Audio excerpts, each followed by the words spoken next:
तो क्या 2024 में दुष्यंत बनेंगे सीएम? सवाल यही है और इसी को लेकर हम चर्चा करेंगे। कौन कौन खास मेहमान हमारे साथ मौजूद है, सबसे पहले उनसे आपका हम परिचय करा देते हैं। हमारे साथ बीजेपी की तरफ से विधु रावल साहब हैं, हमारे साथ कांग्रेस की तरफ से वेद प्रकाश विद्रोही जी हैं और इसके साथ ही जेजेपी की तरफ से विवेक चौधरी जी हमारे साथ जुड़ गए हैं। इसके अलावा इनेलो की तरफ से रजवंत दहीनवाल जी हमारे साथ जुड़ गए हैं। आप सभी का बहुत बहुत स्वागत है। लेकिन सबसे पहले विवेक जी, मैं आपके पास आते हुए 2024 में मुख्यमंत्री बनाने का दावा जो किया जा रहा है, फॉर्मूला क्या होगा इसका? अगर आप गठबंधन में मिलकर चुनाव लड़ते हैं, जो बात अभी भी आप कह रहे हैं कि हमारा गठबंधन है, गठबंधन रहेगा, ये बेजोड़ है, इसका कोई तोड़ नहीं है, फेविकॉल का जोड़ है, इसी तरीके से रहेगा, फिर फॉर्मूला क्या होगा मुख्यमंत्री बनने का दुष्यंत चौटाला की? अमित जी, निशांत सिंह जी ने बखूबी बताने का काम किया कि फॉर्मूला क्या रहे। आज कहीं ना कहीं जन जन की जो आवाज है उसको सुनते हुए और एक एक वर्कर की, एक एक कार्यकर्ता की, एक एक मैं तो कहूँगा प्रदेशवासी की आवाज को सुनते हुए ही ये बातें कही जा रही। आज देखने की बात यह है कि कोई भी पार्टी है चुनाव में जाती है कुछ अच्छा सोच के ही जाती है। और जहां तक आपने बात कही गठबंधन की, तो मैं आपको याद कराना चाहूंगा गठबंधन में बीजेपी का और इनेलो का गठबंधन था। सरकार चली, इनेलो के मुख्यमंत्री थे चौधरी ओम प्रकाश चौटाला जी मुख्यमंत्री थे, बखूबी सरकार चली। इसमें क्या किंतु परंतु है कि अलायंस जब है तो एक ही पार्टी का मुख्यमंत्री बनेंगे, दूसरी की नहीं बनेंगे। वो तो सीट्स बताएंगी, टाइम बताएगा कि क्या होता है और क्या होना है। चलिए विवेक जी, मैं सीधा सवाल पूछ लेता हूं आपसे, मैं सीधा सवाल आपसे पूछ लेता हूं। क्या आपको लगता है कि बीजेपी के साथ रहते आप अपना मुख्यमंत्री बना पाएंगे? ये संभव है क्या आपके लिए? ये लग रहा है आपको संभव है? बना पाएंगे जी, बिल्कुल बना पाएंगे जी। आज जन जन के बीच में हम जाने का काम कर रहे हैं, लोगों की आवाज सुन रहे हैं, लोगों को काम कराने का काम जननायक जनता पार्टी और बीजेपी सरकार कर रही है। और दुष्यंत जी एक विजन लीडर हैं जो एक विजन को लेके चलते हैं और वही विजन है जो 75% आरक्षण लेके आया प्राइवेट रोजगार में। वही विजन है जो पंचायत के भी चुनाव के बीच में रिजर्वेशन लेके आए लेडीज के लिए। वही विजन है जो डिपूज के अंदर लेडीज के लिए रिजर्वेशन लेके आया। आज कहीं ना कहीं उस विजन को साथ लेके 2024 की तैयारी है। 2024 में माननीय दुष्यंत चौटाला जी मुख्यमंत्री भी होंगे। ठीक है विवेक जी, मैं आता हूं आपके पास। लेकिन रावल साहब, ये जो बयान आया है निशांत सिंह का और जो मंत्री हैं उनकी तरफ से जो बयान आया है, क्या आपको लगता है कि ये बीजेपी की धड़कनें बढ़ाने वाला है या आपको लग रहा है सिर्फ माहौल बनाया जा रहा है, ऐसा कुछ नहीं होने वाला?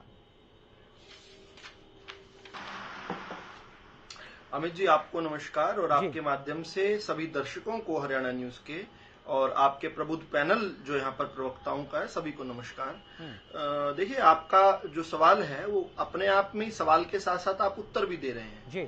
समय समय पर अपने कैडर को उत्साहित करने के लिए इस प्रकार के बयान दिए जाते रहे हैं और हर पार्टी देती है।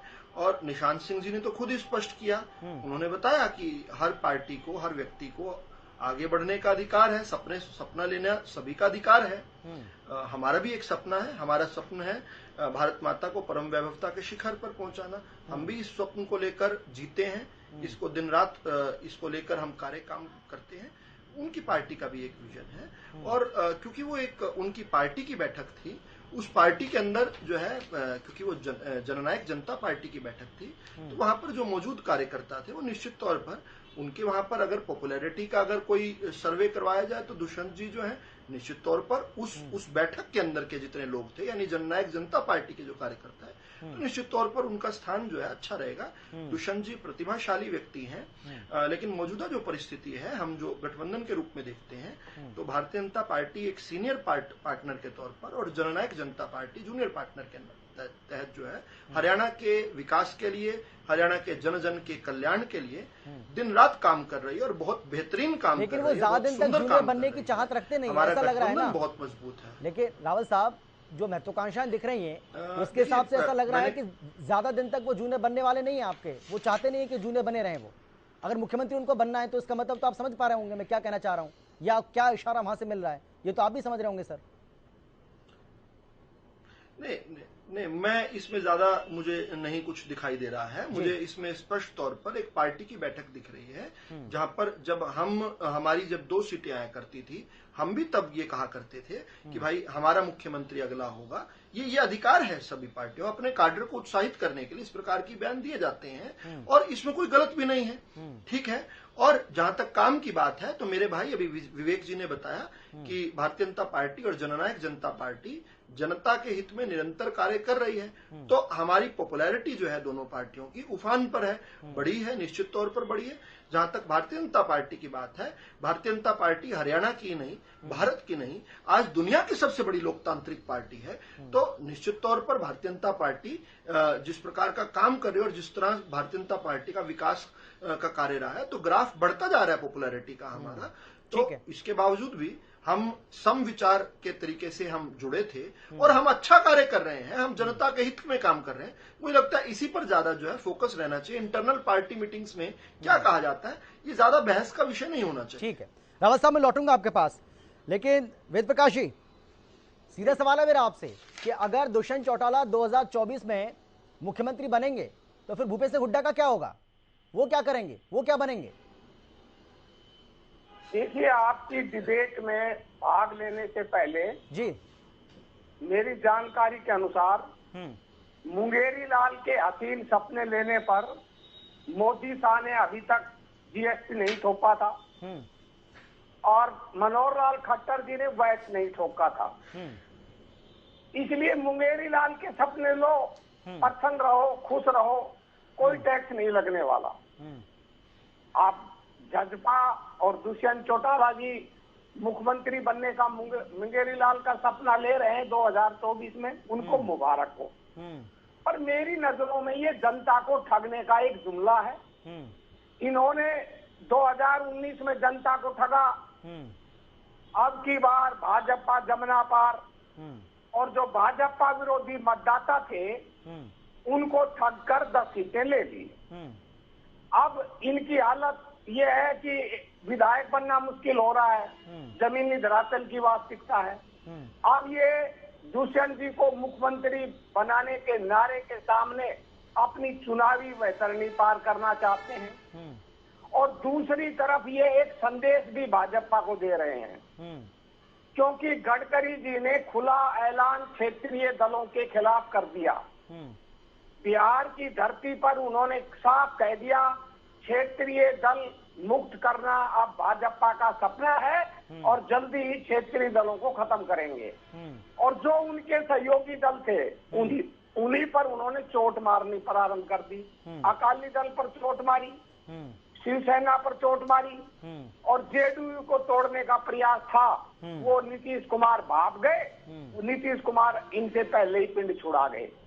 हरियाणा की जहां तक हालत है, आप आश्चर्य मत करना जी, किसी भी दिन जेजेपी के 7-8 विधायक भाजपा में शामिल हो सकते हैं।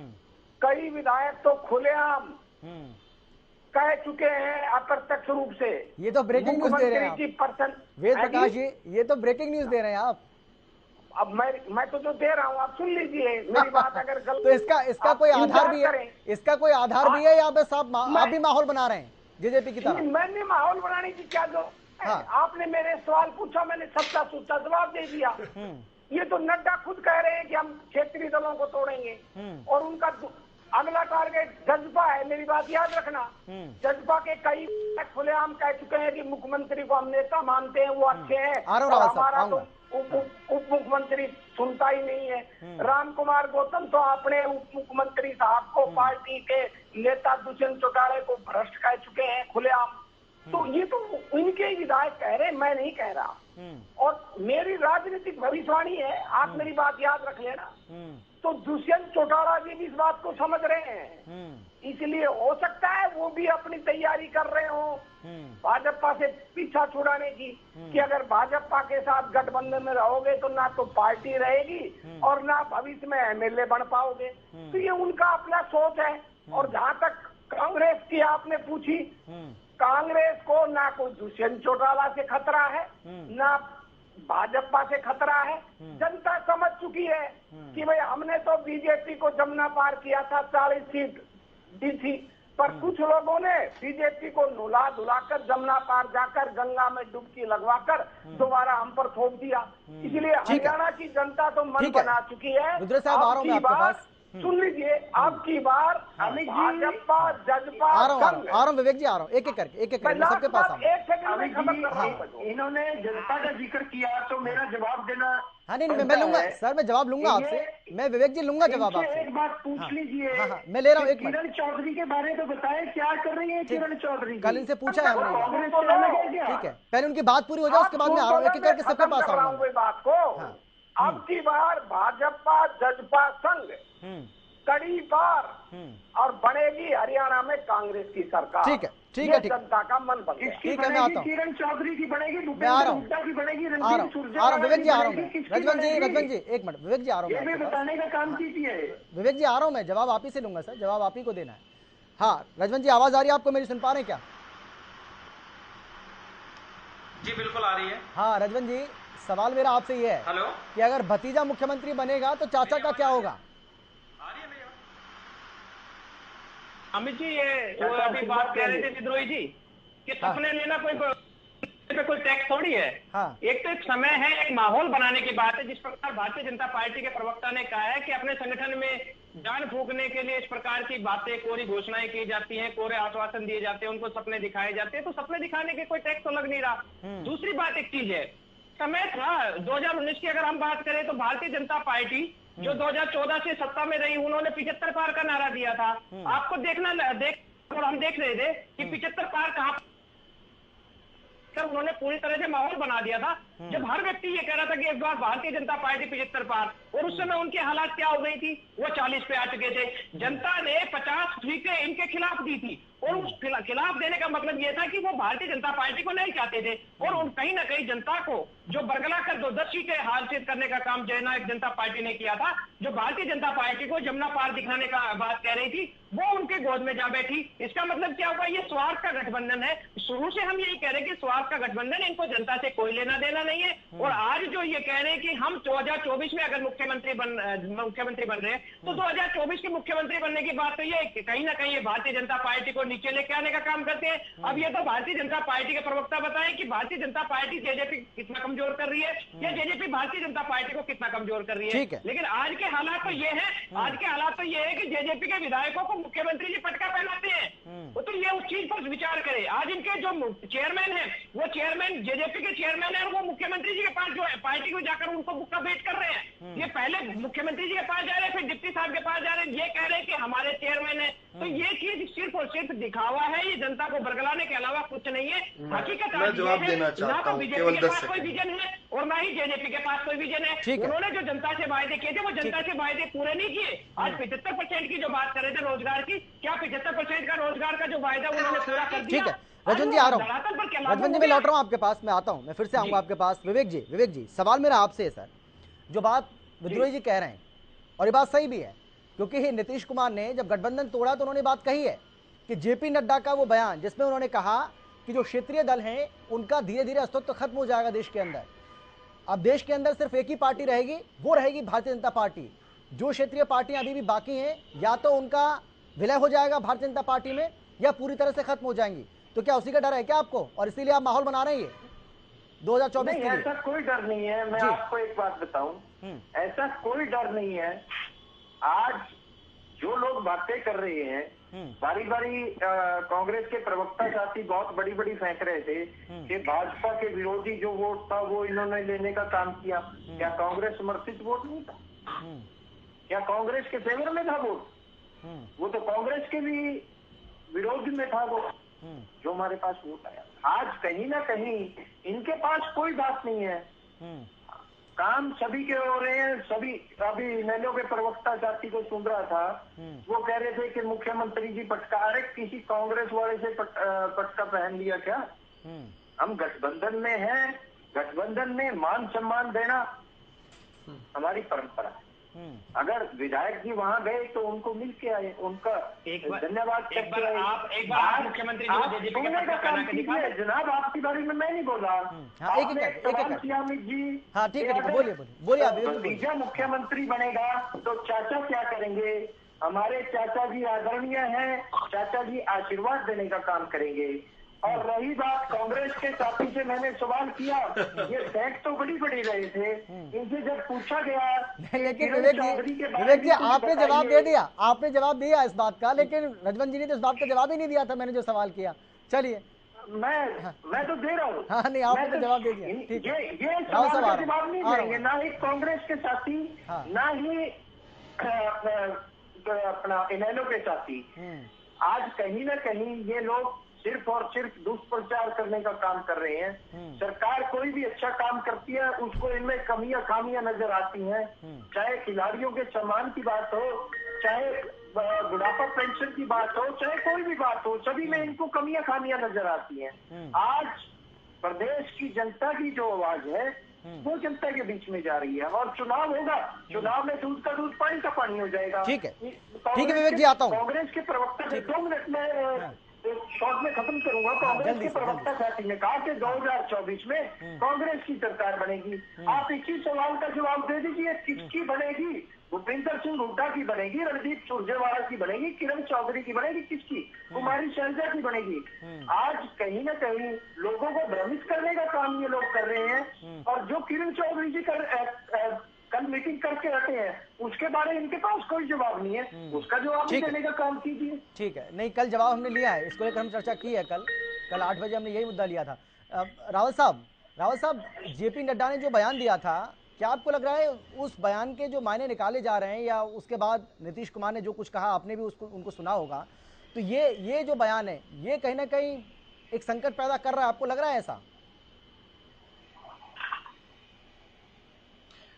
देखिए, बिहार के परिप्रेक्ष्य में हमारे माननीय राष्ट्रीय अध्यक्ष जी ने एक बयान दिया था जी। और वो निश्चित तौर पर जिस प्रकार से नीतीश कुमार जी ने जो धोखा दिया, जिस प्रकार से जो पलटी मारी उन्होंने कम सीटें आने के बावजूद भी उनको भारतीय जनता पार्टी ने बिना किसी 1 मिनट की भी देरी के, उनको बिना किसी विलंब के अपना वादा निभाते हुए हमने उनको मुख्यमंत्री बनाया, और उसके बाद भी उन्होंने हमारी पीठ में छुरा खोपा। इसके अलावा शिवसेना की जो बात एक साथी कह रहे थे, तो शिवसेना ने भी किस प्रकार से पूरे अंत तक भाजपा के नाम पर चुनाव लड़ा, भाजपा के नेता देवेंद्र फडणवीस जी को आगे खड़ा करके उनके हाथ उठाकर खुद प्रधानमंत्री जी ने जब घोषित किया तो उद्धव जी उस मंच पर मौजूद थे, और एक नहीं हजारों रैलियों में इस प्रकार की बात हुई। और जैसे ही चुनाव नतीजे आए तो हमारे फोन उठाना ही बंद कर दिए, 2 दिन तक उद्धव जी का फोन ही नहीं उठाया, और उसकी सजा उनकी पार्टी ही टूट गई, वो अपनी पार्टी को भी बाद में नहीं बचा पाए। तो इस प्रकार से कोई पीठ में छुरा खोपता है तो उसके प्रति तो इस प्रकार की भाव आती है। अब जल्दी से हरियाणा की अगर बात कर लें तो हरियाणा को लेकर जिस प्रकार से अभी रजवंत जी ने कहा, रजवंत जी को थोड़ा अजीब सा लगा कि मुख्यमंत्री मनोहर लाल जी दूसरे विधायकों से, दूसरी पार्टी के विधायकों से क्यों मिल रहे हैं, क्योंकि उनके यहाँ कल्चर नहीं रहा ना।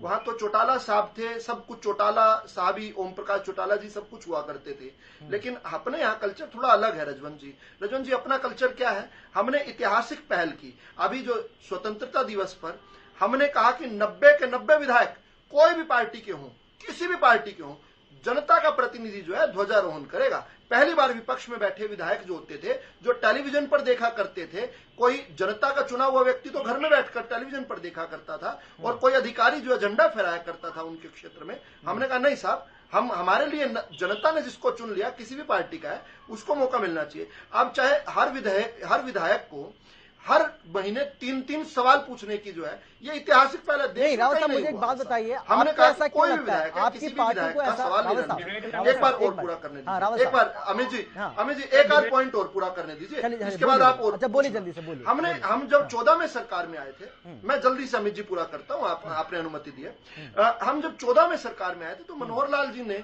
हर विधानसभा का दौरा किया, हर विधानसभा में सैकड़ों करोड़ के विकास परियोजनाएं शुरू की और उसको पूरा किया, और बल्कि बाद में सर्वे किया कि जिन विधानसभाओं में हमारा विधायक नहीं था उनमें जो है 133 करोड़ जो है अधिक मिला, बनस्पत की हमारी जहां पर हमारा विधायक था, तो हम तो समान विकास समान रोजगार वाले लोग हैं, हम तो बिना भेदभाव के करने वाले लोग हैं। हम जब चुन लिए गए तो हम तो हरियाणा के जन जन के लिए काम करते हैं। आपको मुबारक हो ये पार्टी पॉलिटिक्स, हम तो बाय पार्टीजन काम करते हैं और ये हम करते इसलिए जनता हमसे प्यार करती है, इसलिए जनता आपको छोड़कर चली गई। हाँ रावत साहब, मेरा एक सवाल है, जल्दी से 10 सेकंड ही आपके पास इसका जवाब देने के लिए, मेरे पास समय बचा नहीं है।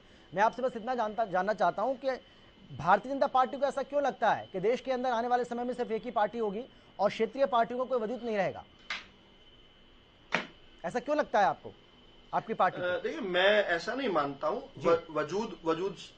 वजूद सबका रहना चाहिए, वजूद सबका रहे सुरक्षित, ईश्वर से ये प्रार्थना रहती है हम लोगों की। लेकिन जहां तक काम की बात है, जनता का ऐसा मन बनता जा रहा है कि भारतीय जनता पार्टी अन्य सभी पार्टियों से अलग है। हमने बताया ना, स्वप्न की बात बताई, हम स्वप्न भारत माता को परम वैभवता के शिखर पर देखना चाहते हैं। परम वैभवन ने तुम्हें तत्स्वराष्ट्रम समर्था भवत्वा शिशाते। राव साहब आपका, विद्रोही जी आपका, विवेक जी आपका और इसके साथ ही रजवन जी आपका शुक्रिया आपका इस चर्चा में शामिल होने के लिए, अपनी बात रखने के लिए। लेकिन बड़ा सवाल यही है जो हम पूछ भी रहे हैं कि क्या 2024 में दुष्यंत चौटाला बनेंगे मुख्यमंत्री? इंतजार करते हैं।